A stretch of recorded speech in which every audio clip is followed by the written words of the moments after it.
اگر آپ کسی چیز کو چلا سکتے ہیں تو اس کی صرف ایک ہی صورت ہے کہ آپ محکمہ شرعیہ چلانے والوں کو ثالث بنائیں اور یہ کہیں کہ ہمارا جھگڑا ہے، ہم آپ کے سامنے پیش کرتے ہیں، آپ ہمارے جھگڑے کے درمیان میں فیصلہ فرما دیں۔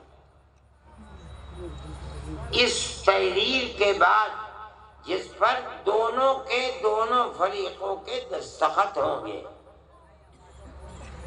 یہ چیز چلے گی، بجائے اس کے کہ آپ لاکھوں اور کروڑوں روپیہ عدالتوں کی نظر کر لیں، فقیر بن جائیں، زمینیں بک جائیں۔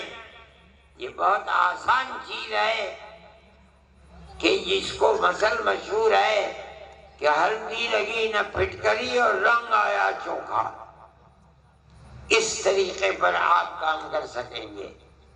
لیکن میں حضرت مولانا سے عرض کرتا ہوں کہ جو حکم بنیں گے، ثالث بنیں گے، وہ مدرسوں کے پڑھانے والے لوگ ہوں گے۔ یہ ایک دوسرا موضوع ہے کہ دو آدمیوں کے درمیان میں دونوں کے بیانات لینا، ان بیانات کو لے کر کے پھر آپس میں ہو سکتا ہے ضرورت جرح کی پڑ جائے، اس کی بنیاد کے اوپر ہو سکتا ہے گواہوں کی ضرورت پڑے۔ فیصلہ کرنے کے لیے وہ طریقہ جو عدالتوں کے اندر چلتا ہے، سمجھنے کے لیے ٹریننگ کی ضرورت ہے۔ میں ان حضرات سے مولانا سے میں نے منصور پوری سے مولانا سلمان صاحب منصور پوری سے میں نے کہا تھا کہ حضرت مولانا جب متعین کر دیں کہ اس جگہ یہ، اس جگہ یہ، اس جگہ یہ، ان کو 1 2 3 4 دن کے لیے بلاؤ، جو لوگ طریقہ جانتے ہیں ان کی ٹریننگ کریں، انہیں بتائیں، تاکہ فریقین میں کسی کو اپنے دل میں یہ حسرت نہ رہے کہ معاملہ صاف نہیں ہوا اور ہم اپنے دلائل پیش نہیں کر سکے، یا ہم نے پیش کیے انہیں قبول نہیں کیا جا سکا۔ ہر چیز تحریر میں لے آنی چاہیے۔ میں یہ سمجھتا ہوں کہ اگر اس مسئلے کو اس انداز پر کیا گیا اور یہ حضرات تیار ہیں 1 دن کے لیے، 2 دن کے لیے، 3 دن کے لیے آپ بھیجئے، اس میں جس چیز کی ضرورت ہوگی یہ فقیر بھی اس میں پوری طرح مدد کرے گا۔ اگر اور حضرات کو ٹریننگ دینے والوں کو بلایا گیا تو میں اس سلسلے میں ان سے گزارش کروں گا کہ وہ آئیں اور آ کر ان حضرات کی ٹریننگ کو مکمل کریں، چاہے 1 مرتبہ، چاہے سال میں 2 مرتبہ، جب ضرورت پڑے انشاءاللہ میں اور یہ حضرات آپ کی مدد کریں گے۔ دوسری چیز میں یہ کہنا چاہتا تھا کہ امانت شرعیہ کا کام صرف یہی نہیں ہے کہ شوہر اور بیوی کے جھگڑوں کو نمٹائے،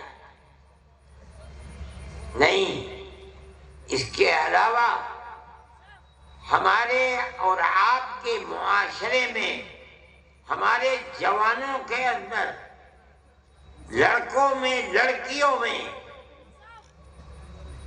جو برائیاں پھیل رہی ہیں، اگر ان پر قدغن نہ لگائی گئی، ان کو جمع نہ کیا گیا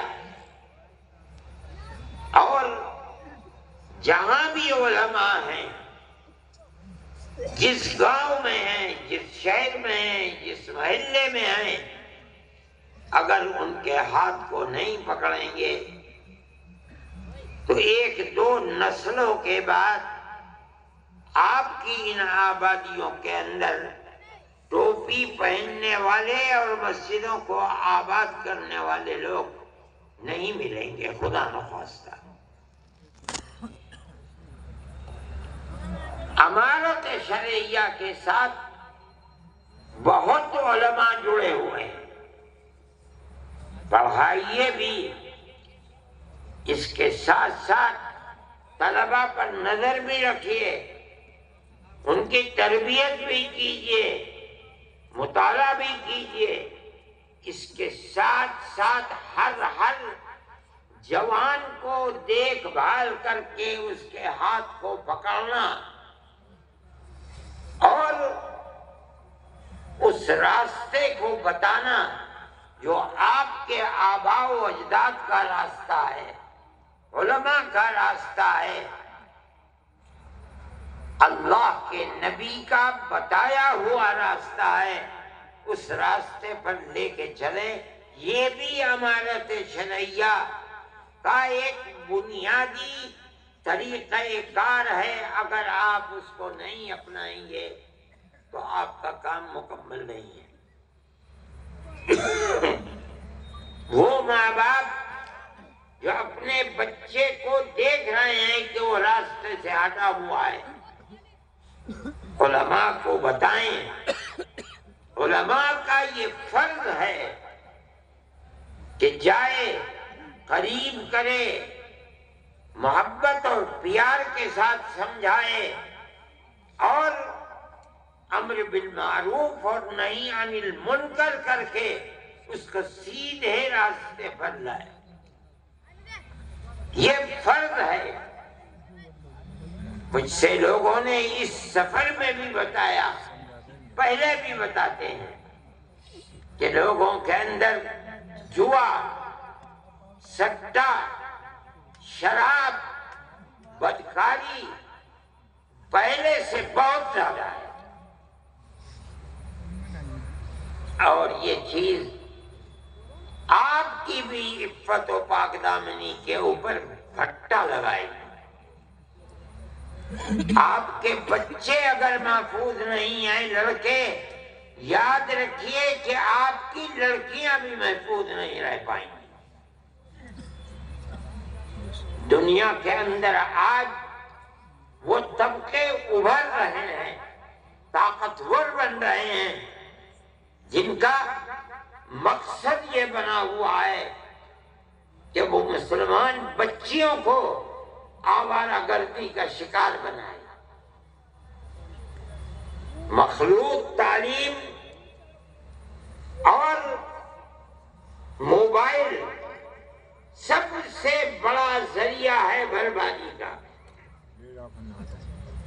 بچیوں کے ہاتھ میں موبائل، گھر کے اندر اور گھر سے باہر، یہ ان بچیوں کی بربادی کا سب سے بڑا ذریعہ ہے۔ ایسے واقعات ہوتے ہیں کہ بچیاں مخلوط تعلیم کے اندر نہیں ہیں، لڑکیاں لڑکیوں کے اسکول میں ہیں، لڑکے لڑکوں کے اسکول میں ہیں۔ اس کے باوجود ایک تو وہ ٹیچر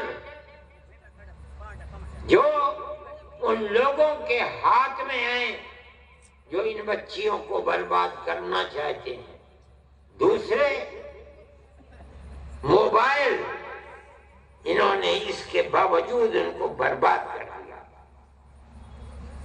میں آپ سے کہتا ہوں، ابھی مظفر نگر کے اندر مسئلہ ہوا، پولیس نے ایک ہوٹل کے اوپر جا کر چھاپا مارا، 50 لڑکے اور 50 لڑکیاں پکڑی گئیں۔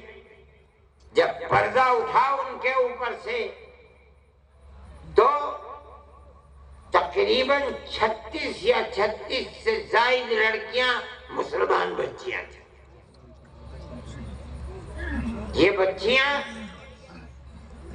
حیرت کی بات یہ ہے کہ اس اسکول کی پڑھنے والی تھیں جو اسکول صرف بچیوں کے لیے ہے۔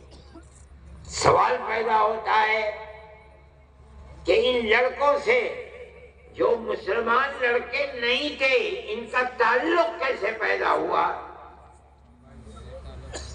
اس کی دو ہی چیزیں ہیں کہ جو ٹیچر ہیں وہ مسلمان نہیں ہیں، حالانکہ عورتیں ہیں۔ دوسری چیز موبائل، اس نے تباہ کر کے رکھ دیا۔ اب ان ماں باپ کا کیا حال ہے؟ جمعیت علماء کے لوگ وہاں گئے، ہاتھ جوڑ کر کھڑے ہو گئے کہ ہم کچھ نہیں کریں گے، ہماری یہ ٹوپی تمہارے پیروں میں ہے، ہمیں برباد مت کرو۔ ان لوگوں نے مجھ سے کہا، میں نے کہا چھوڑ دو۔